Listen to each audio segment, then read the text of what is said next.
How's...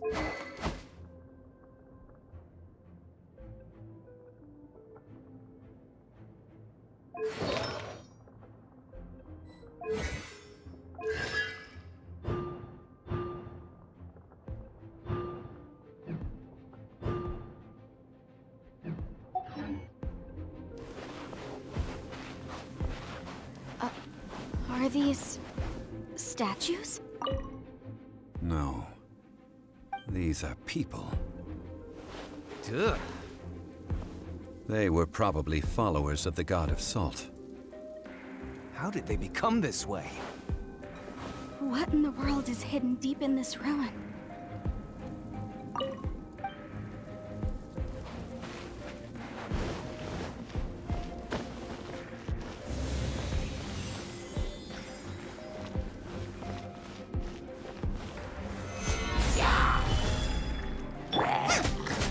Out of the frying pan, into the fire!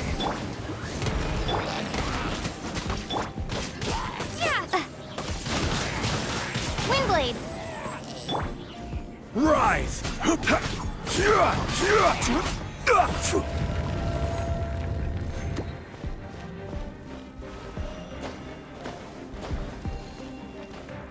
Rise!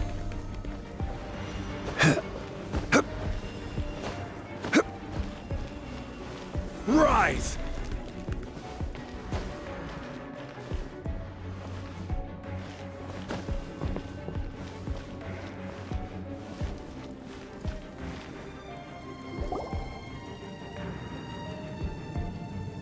Look at this!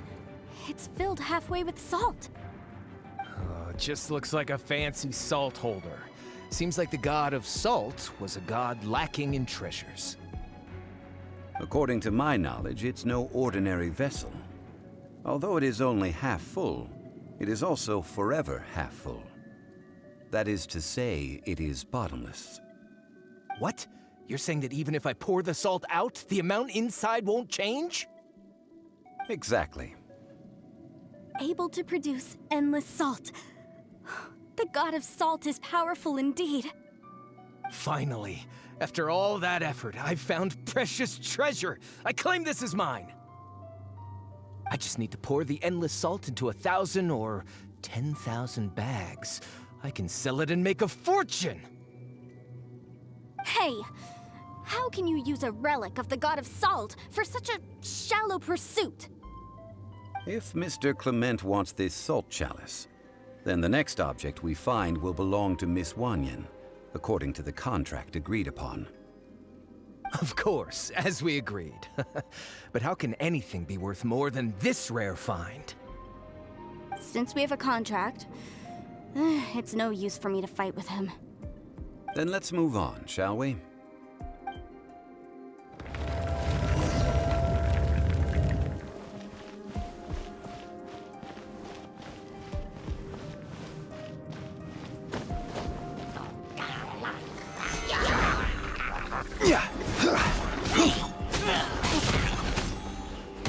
Crumble!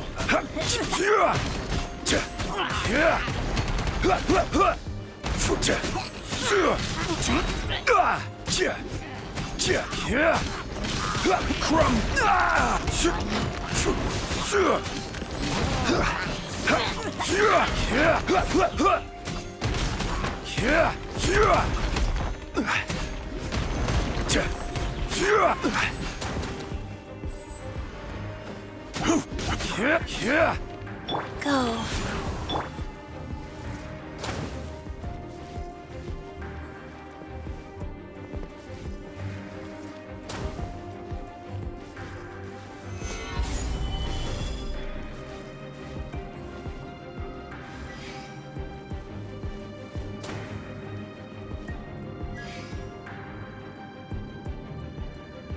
Rise!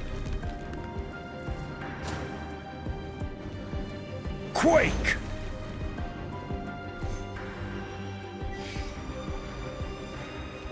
Rise!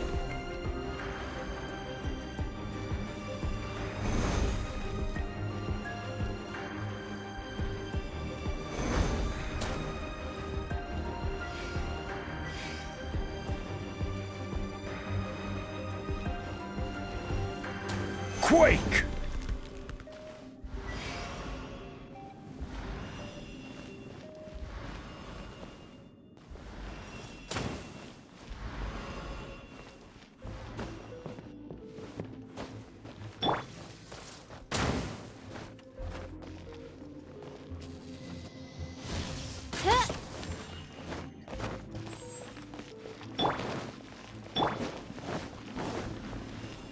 Crumble!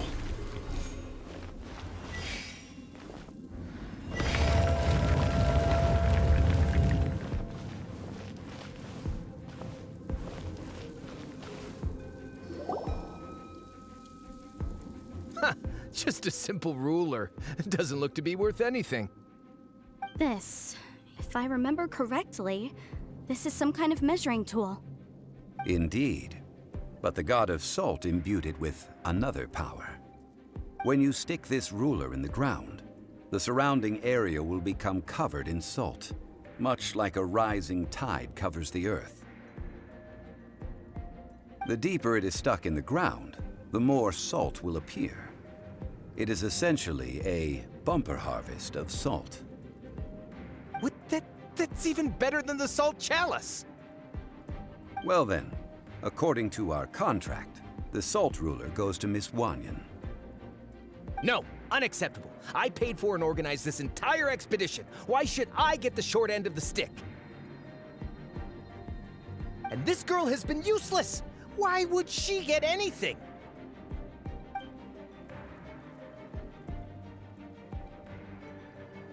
So you are saying you want to break the contract? So what if I break it? Now that I've seen how the mechanisms in this ruin work, I no longer need you. Let's not forget who hired who here. Why should I let you make the rules? Because you agreed to a contract. Rex Lapis once said, "Ones who break their contracts shall suffer the wrath of the rock." That is one of your Liyue gods. I am from Snezhnaya. I will suffer the wrath of the rock. You may find it rather unpleasant.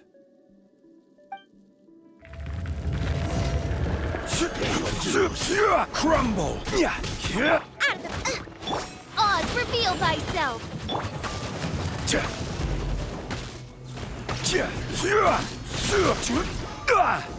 This is order. Quake!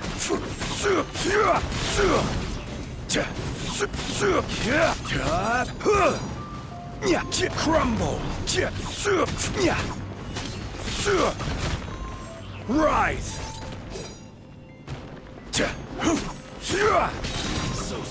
This is order. Can't run from dead. I shall confiscate your treasure as well. You are not worthy to continue any further into the ruin. Leave this place. Oh, darn you!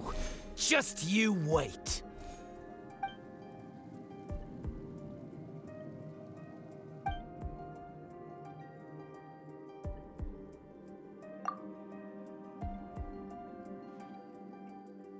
Clement's wrongdoing stemmed from greed, yes. But besides greed, there are many other things that may tempt us to break contracts. When people see the object of their dreams, how many are really able to control their desire and follow the contract? I think we should be honest with each other now. That in truth, not a single member of this archaeological expedition came here for archaeology. Why do you say that? Miss, you lack even the most basic archaeological knowledge, and can recognize naught but a few simple relics. However, you are an expert when it comes to anything regarding the god of salt. You aren't interested in archaeology or relics. What you're really interested in is the god of salt. I believe those legends about the god of salt that you mentioned on the Pearl Galley are passed down between generations at Yinyuan Hall. Okay, that's enough. Sir, you are indeed a man of great knowledge and talents. I seem to have been right to seek you out once I plucked up my courage. You're right. I'm not a scholar of archaeology. I come from one of the 8 trades under the jurisdiction of the Qixing, Yinyuan Hall of the salt industry. Our ancestors were those protected by the god of salt all those years ago, when the Archon War engulfed the land in chaos.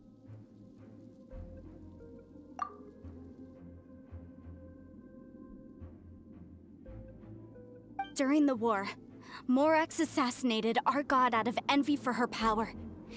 He left us alone and lost in the world. We hate him! But this is Morax's Liyue after all.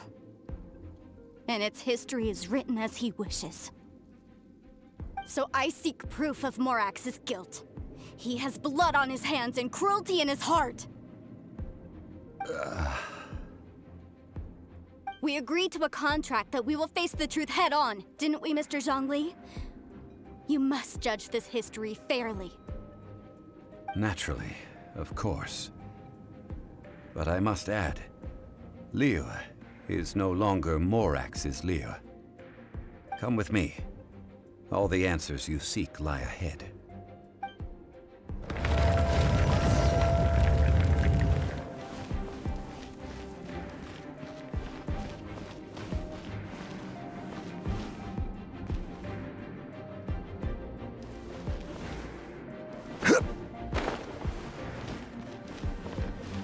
Quake!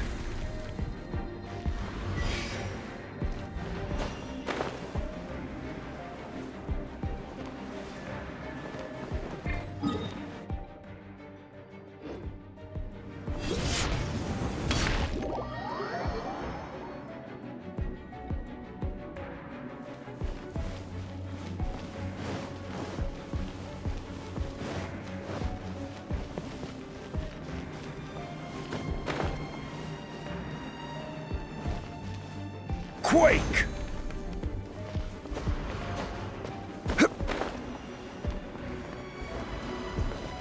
Rise!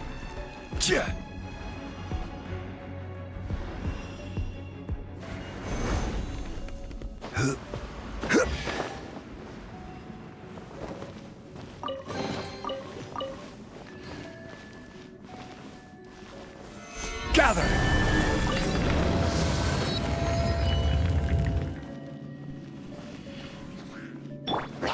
Nice and spicy! Oz, reveal thyself! Rise!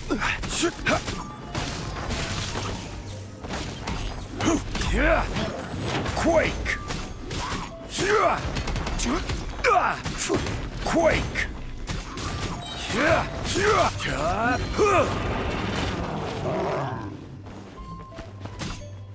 Rise!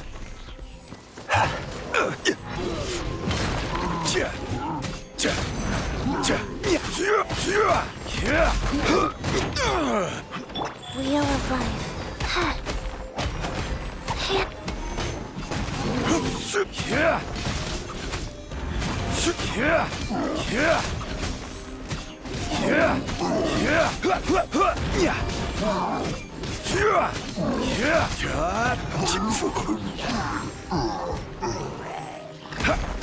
Rise! This is order.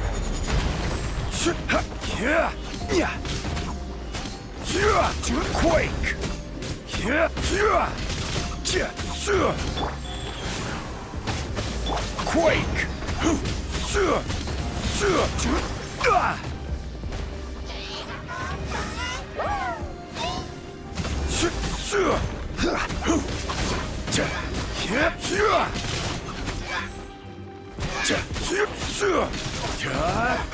Quake!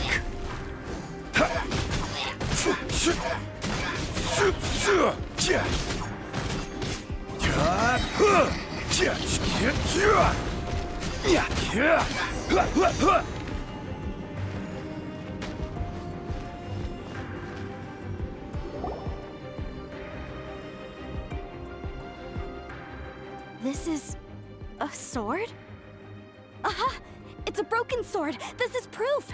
This proves that the God of Salt had to fight back against the evil Morax. But sadly, she was defeated. The power of this sword surely is much greater than that of the Salt Chalice and Salt Ruler. If we can repair the sword, then we can show the world the mighty power of the God of Salt.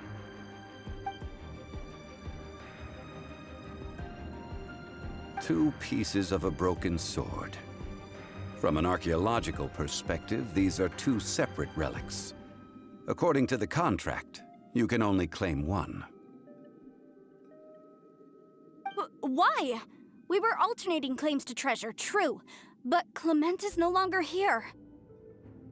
Yes, but the only one object per claim clause still holds true. You cannot take two relics at the same time. This logic!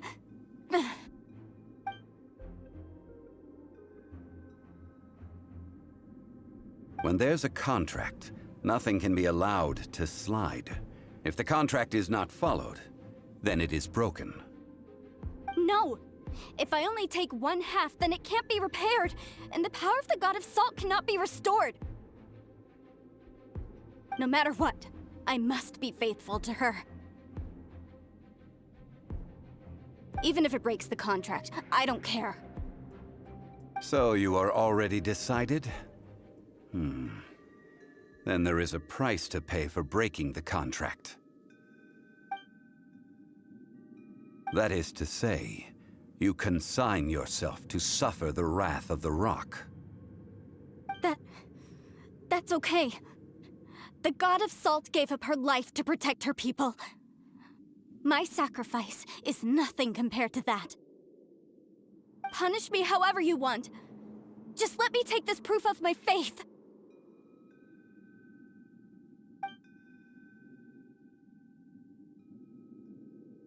Perhaps that punishment would be easier for her, but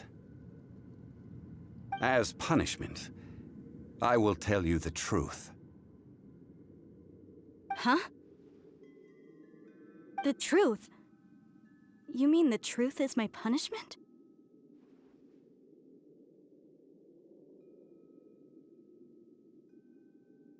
Yes. The truth that I am about to tell you shall be your price to pay for breaking the contract. I'm afraid to say that the God of Salt, Havria, was not the powerful god you imagine her to be. Rather, she was a small and weak god who yielded to all other gods. When it came to war, she lost, never able to win a seat among the seven. What? During the Archon War, the gods of this world used all their strength and cunning to vie for control of Tevat. But Havria instead chose to flee. She thought that by giving up before a fight could start, she could save herself and her people from the war. However, during such a long war, there is no end to the advances of aggressors. After making countless concessions, Havria lost all of her lands, until only one small haven remained. No! In her last days, she had not even a single blade to defend her people with. Not even a single blade? Then, this sword... This sword is not a relic belonging to the God of Salt, but is instead the murder weapon used to kill her. Murder weapon?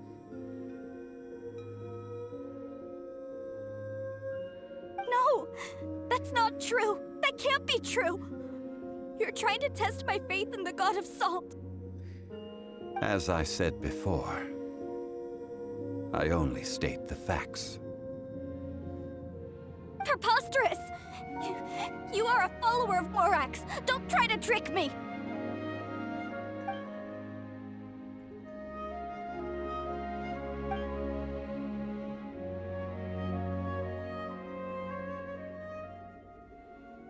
Indeed. Otherwise, why would I use the truth as punishment?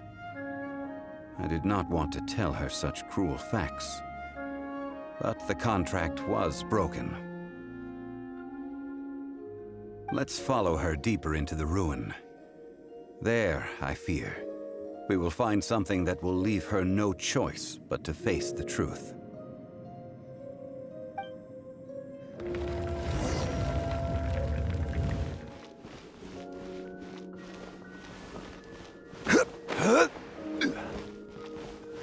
Crumble!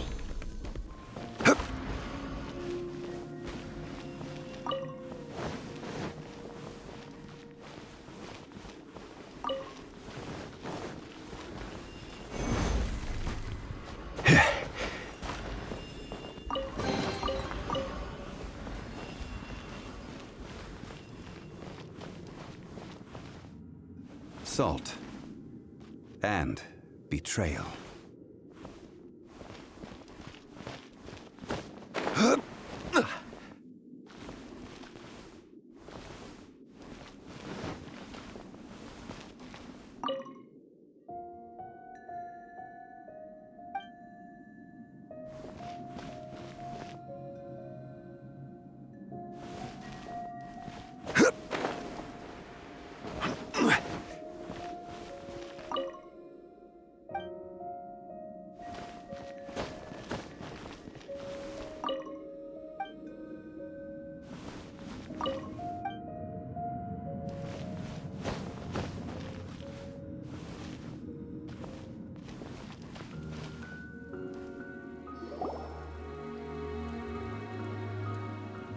What are all these?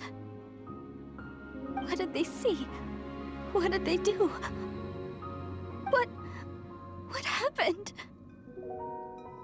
Since you do not trust me, let us continue onward. That which lies beyond this door will show you all that happened back then.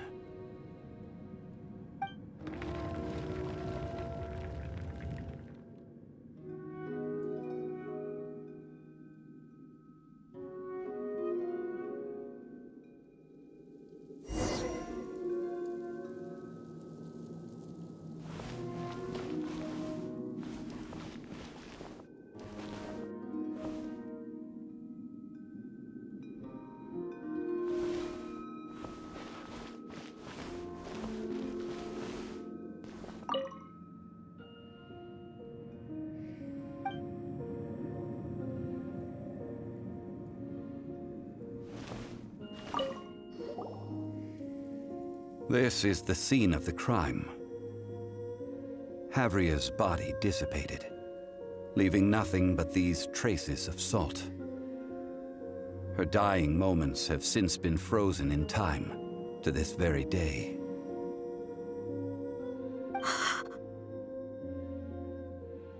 The story continues that some among her people realized at last that this gentle, kind, but weak god could never protect anyone in wartime. The Archon War was cruel in the extreme. Instead of consigning her to the agony of defeat, they thought perhaps it would be better to give her a quick release.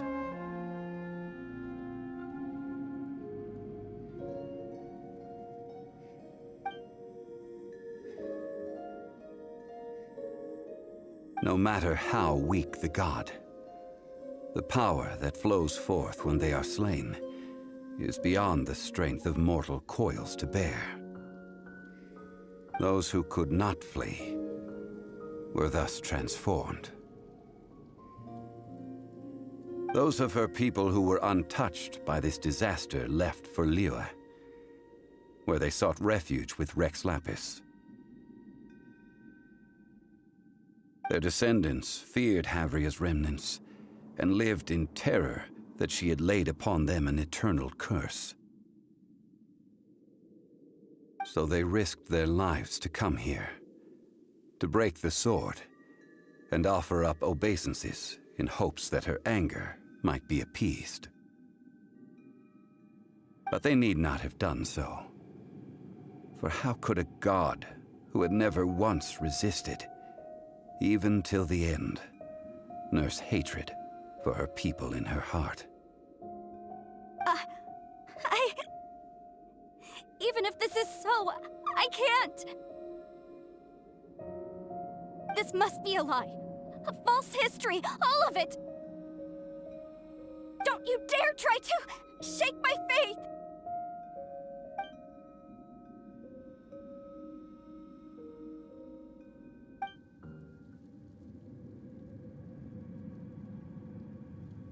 This is the price she must pay. Yet I would not call it a bad thing. Judging by how she appeared, I fear that she will struggle for a time. But even if she may not escape that struggle immediately, simply recognizing the truth is good enough for now. Indeed, in ages past, Havria's story served as a warning to me as well. Faith in a god who has already passed will do you no good. So it is for Havria. And so it is for Morax also. All right then. Now, would you like to accompany me in taking a trip to Guyanstone Forest?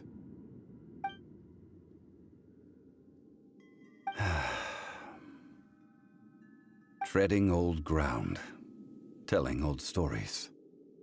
One cannot help but be reminded of old acquaintances.